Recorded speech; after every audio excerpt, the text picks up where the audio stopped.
नमस्कार, मैं एस्ट्रोलॉजर सीमा शर्मा अपने एस्ट्रोलॉजी के YouTube चैनल पर आपका हार्दिक स्वागत करती हूँ।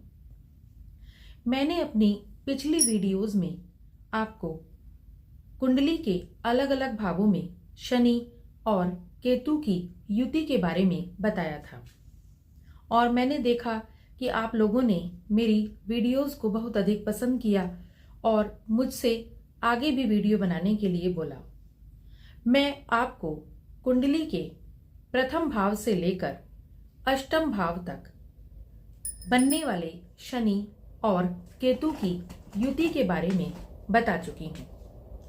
आज मैं उससे आगे की सीरीज में चर्चा करना चाहती हूँ, जिसमें हम चर्चा करेंगे कुंडली में बनने वाली शनि और केतु की युति के बारे में। एक वीडियो में मैंने आपको बताया था कि जब हमारी कुंडली के 12 घरों में से प्रथम से लेकर चतुर्थ भाव तक शनि और केतु की युति बनती है तब किस प्रकार के प्रभाव पड़ते हैं। उसके बाद एक अन्य वीडियो में मैंने आपसे चर्चा की थी कि हमारी कुंडली में पंचम भाव से लेकर अष्टम भाव तक बनने वाली शनि और केतु की युति का क्या प्रभाव पड़ता है। आज मैं उसी सीरीज में आपसे कुंडली के नवम भाव से लेकर द्वादश भाव तक की चर्चा करना चाहती हूं, जिसमें हम यह चर्चा करेंगे कि जब कुंडली के नवम भाव से लेकर द्वादश भाव तक शनि और केतु की युति बनती है तब हमारे जीवन पर किस तरह के प्रभाव पड़ते हैं और इस तरह की बनने वाली युतियों का हमारे जीवन पर क्या प्रभाव होता है और इनका क्या परिणाम होता है। तो आइए चर्चा करते हैं शनि और केतु की युति के बारे में। लेकिन उससे पहले मैं आपको याद दिला दूं कि आप हमारे YouTube चैनल को सब्सक्राइब जरूर करें, लाइक और बेल आइकन को जरूर क्लिक करें। तो आइए सबसे पहले चर्चा करते हैं कुंडली के नवम भाव के बारे में। हमारी कुंडली का जो नवम भाव है वह भाग्य का भाव माना जाता है, धर्म का भाव माना जाता है। धर्म कर्म से संबंधित कार्य और भाग्य से संबंधित चीजें हमें कुंडली के नवम भाव से ही पता चलती हैं। और मैं आपको ये पहले भी बता चुकी हूं कि जब भी कुंडली में शनि और केतु की कहीं पर भी युति बनती है तो वह उस घर में होने पर, किसी भी घर में होने पर, उस घर के उस भाव के प्रभावों में बहुत अधिक कमी ला देती है, शिथिलता ला देती है, या एक तरह से कह सकते हैं कि गतिहीनता ला देती है, स्पीड बहुत अधिक कम हो जाती है।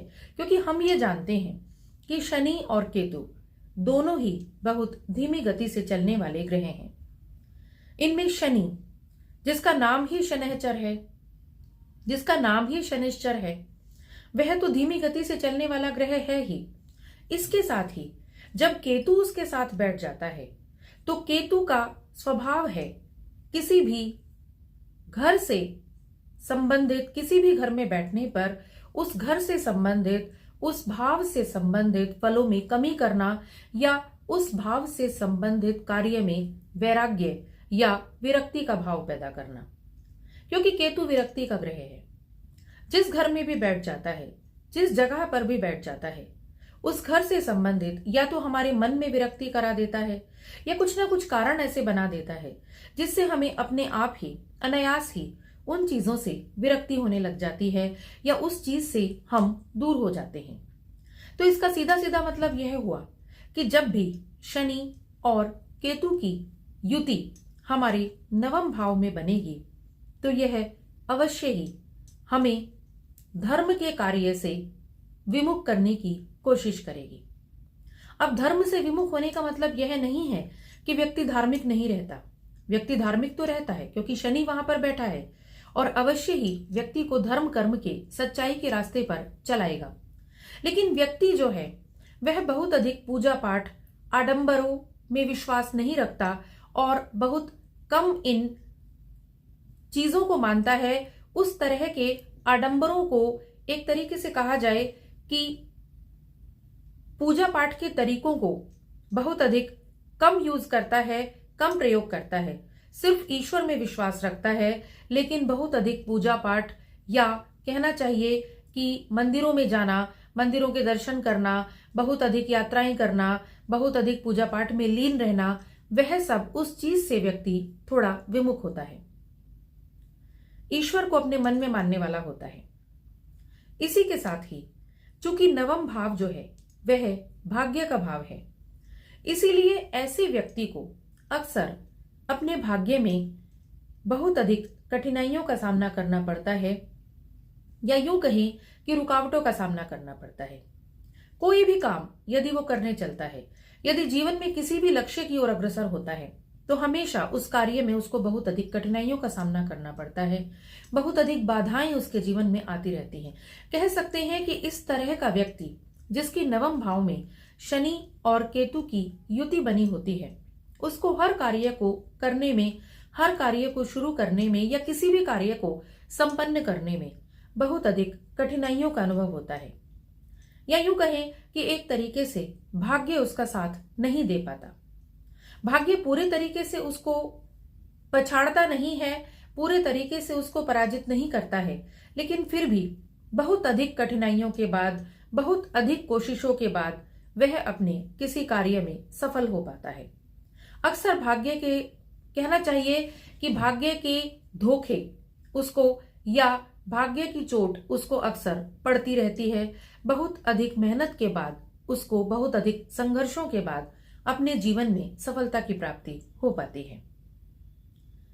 तो इसका मतलब यह हुआ कि यदि नवम भाव में शनि और केतु की युति बनी होगी तो व्यक्ति परिश्रमी तो जरूर होगा, परिश्रम तो जरूर करेगा, लेकिन भाग्य का साथ उसको हर कदम पर नहीं मिल पाता, और इसीलिए अपने हर कार्य को संपन्न करने में, हर कार्य में सफलता प्राप्त करने में उसको बहुत अधिक कठिनाइयों का अनुभव होता है।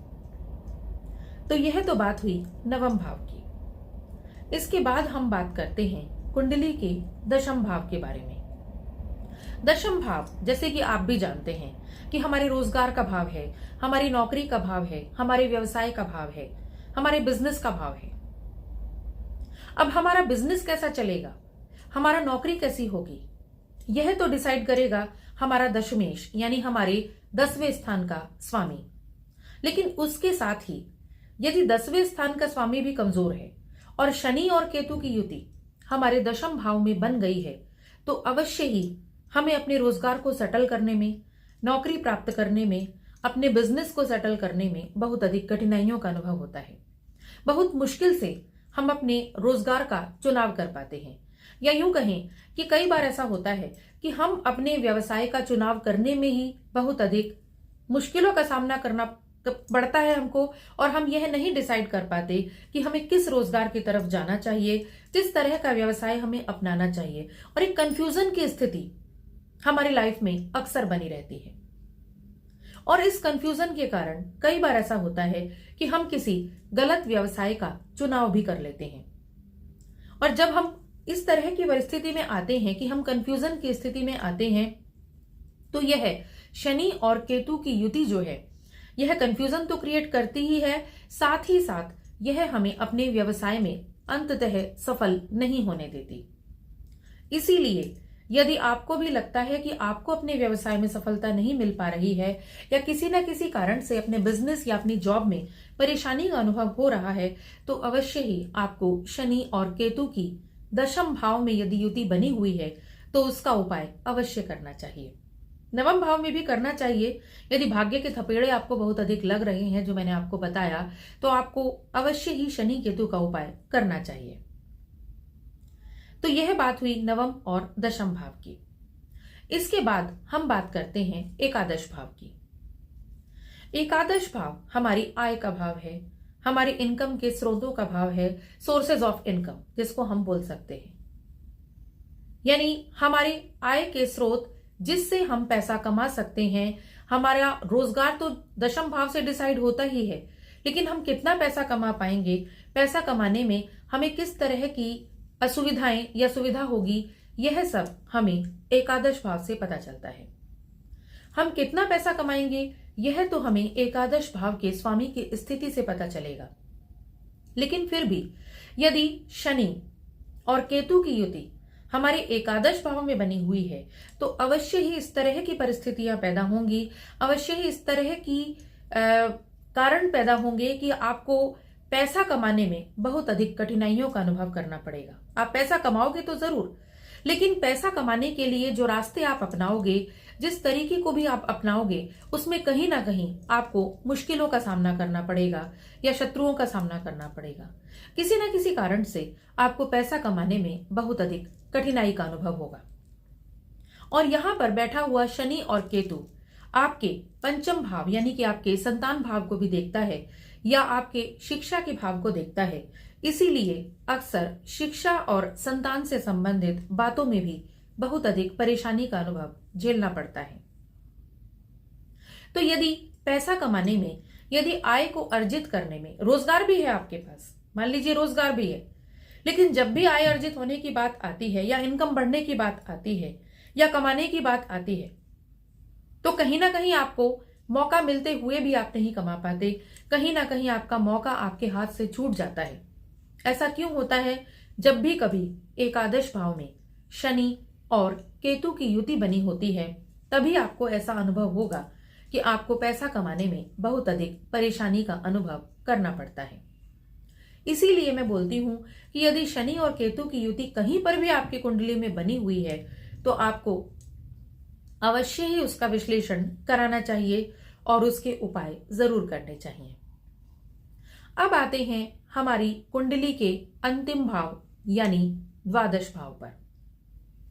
हमारी कुंडली का जो द्वादश भाव है यह व्यय का भाव है और चूंकि यह कुंडली का अंतिम भाव है इसीलिए यह मोक्ष का भाव है। और केतु जो कि स्वयं खुद ही वैराग्य का, विरक्ति का ग्रह है, यदि 12वें स्थान पर शनि और केतु बैठ जाते हैं, शनि और केतु की युति बन जाती है तो अवश्य ही यह कहीं ना कहीं आपको अपने पारिवारिक संबंधों में विरक्ति या वैराग्य का अनुभव कराती है। एक समय ऐसा आता है यदि शनि या केतु या राहु की महादशा या अंतरदशा आपकी लाइफ में आती है तो आप अवश्य ही अपने पारिवारिक संबंधों से, अपनी जिम्मेदारियों से विरक्त होने लग जाते हैं। आप अपनी जिम्मेदारियां ठीक से नहीं निभा पाते या अपने संबंधों से दूर रहना शुरू हो जाते हैं, अपने मित्रों से दूर होना शुरू हो जाते हैं, अपने परिवारजनों से दूर होना शुरू हो जाते हैं। और यह व्यय का भी भाव है। आप व्यय कम करने की कोशिश तो करते हैं, शनि यहां पर कंजूसी पैदा करता है। यदि आपके द्वादश भाव में शनि बैठा होता है तो वैसे भी आपको कंजूस बनाता है, वैसे भी आपकी धन खर्च करने की बहुत अधिक आदत नहीं होती। लेकिन फिर भी यह आपके शनि और केतु जब भी आपके द्वादश भाव में बैठ जाता है तो चूंकि यह व्यय का भाव है, चूंकि यह व्यय के मैनेजमेंट का भाव है, कहना चाहिए कि अपने आय और व्यय का, जो इनकम का और जो खर्चे का जो मैनेजमेंट हमको करना होता है, उस मैनेजमेंट में ये अवश्य ही व्यवधान डालता है, यानी कहीं ना कहीं रुकावट डालता है, यानी कहीं ना कहीं आपको वित्तीय मामलों में प्रबंधन करने में परेशानी का अनुभव कराता है। या यूं कहें कि आप अपने रुपये पैसे को अच्छे तरीके से सोच समझकर खर्च नहीं कर पाते और सोच समझकर नहीं बचा पाते। तो यह मैंने आपको बताया कि नवम भाव से लेकर द्वादश भाव तक जब शनि और केतु की युति बनती है तो किस तरह के परिणाम, किस तरह के प्रभाव आपको देखने को मिलते हैं। और इनमें जो मैंने 4 घरों की आपसे बात की है, इनमें जो सबसे अधिक परेशान करने वाला जो भाव है, जो सबसे अधिक परेशान करने वाला घर है, वह है हमारा नवम भाव, क्योंकि नवम भाव हमारे भाग्य का भाव है। और जब भी कभी यहाँ पर शनि केतु की युति बनती है तो हम देखते हैं कि मैंने ऐसे व्यक्ति देखे हैं जो पूरी जिंदगी, पूरी लाइफ सिर्फ स्ट्रगल ही करते रहते हैं, सिर्फ संघर्ष ही करते रहते हैं और उनको किसी भी कार्य में अपनी जिंदगी में सफलता मिल ही नहीं पाती। नौकरी करने जाते हैं, वहां परेशानी मिलती है, अपना घर बसाने लगते हैं, वहां परेशानी मिलती है, बच्चों का मैटर देखते हैं, वहां पर परेशानी मिलती है। यानी कहीं ना कहीं हर चीज में उनको बहुत अधिक परेशानी का अनुभव होता है। हालांकि यहाँ पर हमें सारे 12 ग्रहों के ग्रह, जो जितने भी ग्रह हैं, उनके स्वामी हैं, उन सबका भी अध्ययन करना जरूरी होता है। लेकिन फिर भी जनरली हम बोल सकते हैं कि नवम भाव में शनि केतु की युति बनने पर जिंदगी में बहुत अधिक कठिनाइयों का और संघर्षों का सामना इंसान को करना पड़ता है। तो मैं समझती हूं कि मेरे इतना जानकारी देने से आप समझ ही गए होंगे कि यदि आपको अपने जीवन में किसी भी तरह की परेशानियां आ रही हैं, तो आपको पता चल जाएगा कि आपके कुंडली के कौन से भाव में शनि केतु की युति बनी हुई है, और यदि बनी हुई है तो वो किस तरह के परिणाम आपको दे रही है, या क्या उपाय आपको उसका करना चाहिए। लेकिन फिर भी यदि आपको लगता है कि आपकी कुंडली में कोई ऐसी परेशानी है जिसकी वजह से आपको किसी कार्य में सफलता नहीं मिल पा रही है, तो आपको अपनी कुंडली का विश्लेषण अवश्य ही कराना चाहिए। क्योंकि मैं हमेशा कहती हूं कि उपाय सब चीजों के हैं, उपाय जरूर हैं और उपाय करने भी चाहिए। इसीलिए अच्छा होगा कि आप योग्य ज्योतिषी से अपनी कुंडली का विश्लेषण कराएं, और उसके बाद पहले आप उपायों पर चर्चा करें। और यदि आप स्वयं उपाय करेंगे तो अवश्य ही आप अपनी कुंडली में बनने वाले दुर्योगों का, जो गलत योग हैं, उनके दुष्प्रभावों का आप असर बहुत अधिक कम कर सकते हैं। हमारा कांटेक्ट नंबर हमारे चैनल पर दिया होता है, डिस्क्रिप्शन बॉक्स में जरूर मिलेगा आपको। यदि आपको अपनी कुंडली से संबंधित किसी समस्या को डिस्कस करना है तो जरूर आप वहां पर संपर्क कर सकते हैं। आप हमारे YouTube चैनल को सब्सक्राइब जरूर करें और एक बार लाइक और बेल आइकन को भी जरूर क्लिक करें। धन्यवाद।